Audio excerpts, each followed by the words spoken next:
Madame, Monsieur, bonsoir et bienvenue sur Fadima Web TV pour cette spéciale édition FESPACO. Voici les titres. FESPACO 2025, zoom sur le FESPACO, le Festival panafricain du cinéma et de la télévision de Ouagadougou, débute aujourd'hui à Ouagadougou, attendu depuis des mois par les amoureux du cinéma. Le grand jour est arrivé. Durant 7 jours, Kadiogo sera animé par les couleurs du 7e art. FESPACO 2025, 2 films burkinabés en quête de l'étalon d'or de Yenenga. Pour cette 29e édition du festival, dans la catégorie fiction long métrage, 2 réalisateurs burkinabés sont en lice. Dani Kouyaté avec son film Katanga, La danse des scorpions, et Chloé Aïcha Boro avec Les Invertueuses. Ces œuvres font partie de 17 longs métrages issus de 16 nationalités en compétition pour l'étalon d'or de Yenenga. FESPACO 2025, un grand baobab du cinéma africain, est tombé à quelques jours de la 29e édition du FESPACO. Le réalisateur malien Souleymane Cissé, l'un des pères du cinéma africain, est mort brutalement le mercredi 19 février 2025 à l'âge de 84 ans à Bamako.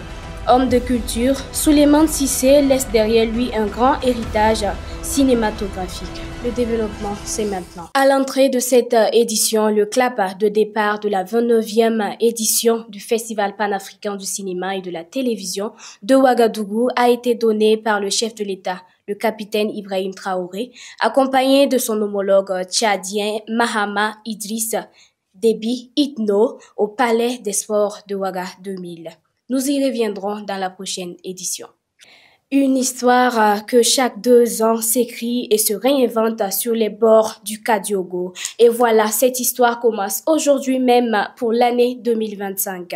Le rideau se lève sur une semaine intense dédiée au cinéma africain à Ouagadougou. Cette édition promet d'être marquante avec une compétition de haut niveau, des innovations majeures et une ouverture vers de nouveaux horizons entre projections, débats, rencontres professionnelles et multiples distinctions. Cette semaine promet l'écriture d'une belle histoire. Un commentaire de Soufrancine Ouattara. Avec 235 films sélectionnés sur 1351 propositions issues de 48 pays, la 29e édition s'annonce comme une compétition relevée. Le Burkina Faso se distingue cette année avec 31 films retenus sur 81 soumissions. Les œuvres en lice abordent une diversité de thématiques allant des enjeux sociopolitiques aux traditions africaines. Parmi les grandes innovations de cette édition, l'introduction du prix Thomas Sankara du panafricanisme ne passe pas inaperçue. Décerné par le président du Faso, il vise à récompenser des films qui portent leur message d'unité et de solidarité africain. Autre nouveauté, le prix du public permettra aux spectateurs d'exprimer leurs préférences.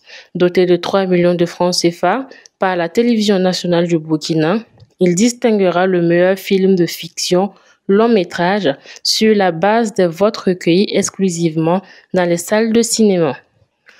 Pour favoriser le débat autour du 7e art, le FESPACO inaugure également la Semaine de la critique, un espace d'échange et d'analyse autour du film ayant un impact significatif sur les réalités africaines. En parallèle, une exposition rendra hommage aux figures emblématiques du cinéma africain, mettant en lumière ceux et celles qui ont contribué à bâtir cette industrie. Le FESPACO 2025 innove aussi sur le plan numérique avec une plateforme interactive permettant aux visiteurs d'accéder en temps réel aux informations, de réserver leur place et d'échanger avec des professionnels du secteur. Enfin, pour la première fois de l'histoire du festival, les films primés seront projetés au Tchad, pays invité d'honneur, notamment à Djamena, sa capitale, histoire de faire rayonner la production des lauréats du festival au-delà des frontières du Burkina. Entre innovation et célébration du 7e art, cette 29e édition du FESPACO s'annonce comme un rendez-vous incontournable.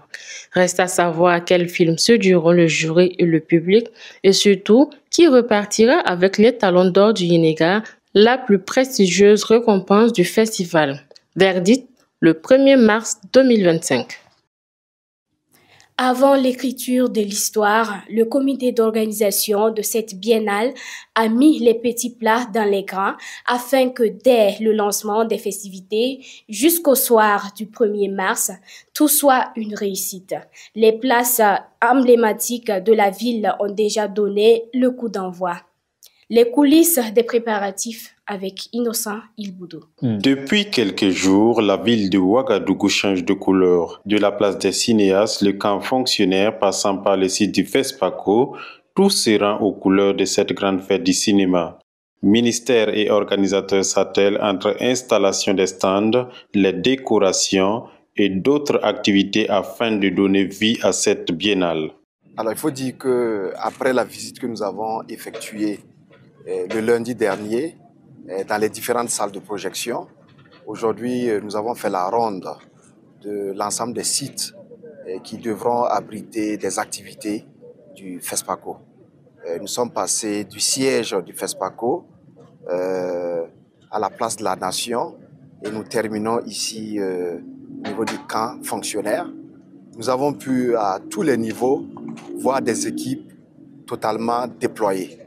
Nous avons vu que les chapiteaux sont complètement dressés, les stands sont également achevés. Certains partenaires ont déjà commencé à s'installer, à faire la décoration. Il y en a qui ont complètement fini du reste. Voilà. Donc nous sommes totalement satisfaits. Vraiment tout est fait avec munitie et je voudrais vraiment rassurer que tout est fin prêt et nous n'attendons plus que le samedi 22 février pour le clap d'ouverture du FESPACO. De l'aménagement des locaux du Jardin de la musique Rimdogo à l'installation des écrans, pour rendre la fête très belle, il y a l'initiative Vis-à-Vis qui a pris forme. Le coup d'envoi est déjà donné dans cet espace pour mettre le but du festival. Les derniers préparatifs sont au point et même les dispositifs sécuritaires afin de garantir le bon déroulement de toutes les activités. Ouagadougou n'attend que le monde pour célébrer le 7e art africain. Pour cette 29e édition, le Burkina est dignement représenté pour les Talons d'Or de Nyenenga avec Katanga ou la danse des scorpions de Dani Kouyaté et les Invertueuses de Chloé Aïcha Boro. 2 films long métrage à la conquête de l'étalon d'or de Nyenenga 2025. Les réalisateurs à travers ces films démontrent les réalités complexes de notre époque. Gloria Balo. Pour le FESPACO de cette année 2025, 2 films burkinabés tentent de hisser haut les couleurs du Burkina Faso. Ce sont Katanga de Dani Kouyaté, un film d'1h53 qui met en exergue les rivalités liées à la gestion du pouvoir. Après Keïta, l'héritage du griot et Sia, le rêve du python, le réalisateur burkinabé nous livre un autre chef-d'œuvre riche en culture.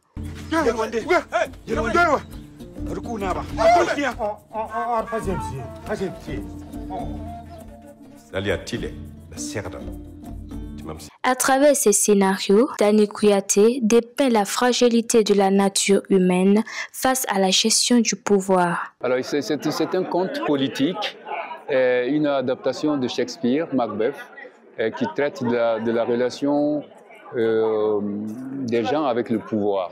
Oui, alors il n'y a pas de message en particulier. Comme je dis souvent, nos œuvres posent des questions, ils n'apportent pas des messages, mais ils posent des questions et puis ils poussent les gens à réfléchir. Le second cheval de bataille est Les Invertueuses de Chloé Aïcha Boro, un long métrage de 96 minutes 42 secondes qui prouve la capacité de la femme à s'assumer, une lutte qu'elle mène depuis des années. Vous ne connaissez pas votre numéro? Non. Ne te mêle pas des histoires de grands. Première femme lauréate de l'étalon d'or du long métrage documentaire au FESPACO, Chloé Aïcha Boro reste fidèle à ses convictions avec ce film. Elle invite donc à réfléchir sur la place de la femme dans la société et les diverses pressions qu'elle subit. Le message, c'est de dire en 2025, il est temps de se rendre compte que nous ne sommes pas des sous-hommes. Aujourd'hui, il y a un combat que je porte aussi et que je trouve noble, qui est de dire qu'il n'y a pas de hiérarchie entre les humanités sur la base de la couleur. Notre humanité en tant que femme n'est pas inférieure à votre humanité en tant qu'homme. 28 ans après le dernier étalon d'or en 1997, avec Boudiam de Gaston Kaboré, un de ses films arrivera-t-il à inscrire le nom du Burkina dans le cahier d'honneur?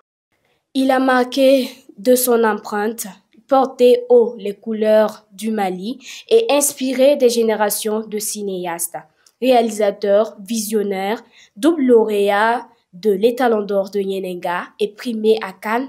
Souleymane Cissé s'est éteint à quelques heures de l'ouverture du FESPACO 2025, alors qu'il venait d'être désigné président du jury de la compétition long métrage. Retour sur le parcours exceptionnel de cet immense artiste qui a fait du 7e art un puissant outil de réflexion et de transformation sociale. Le récit avec Innocent Ilboudo.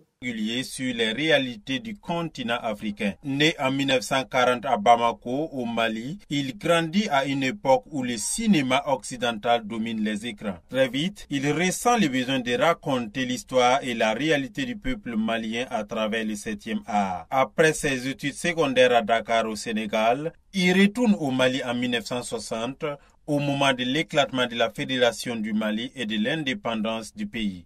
Engagé, il rejoint des mouvements de jeunesse et commence à projeter des films à la Maison des Jeunes de Bamako, accompagné de commentaires et d'analyses pour le public. Madame, Messieurs, c'est la fin de ce journal. Merci à vous de l'avoir suivi et à très bientôt sur Fadima Web TV.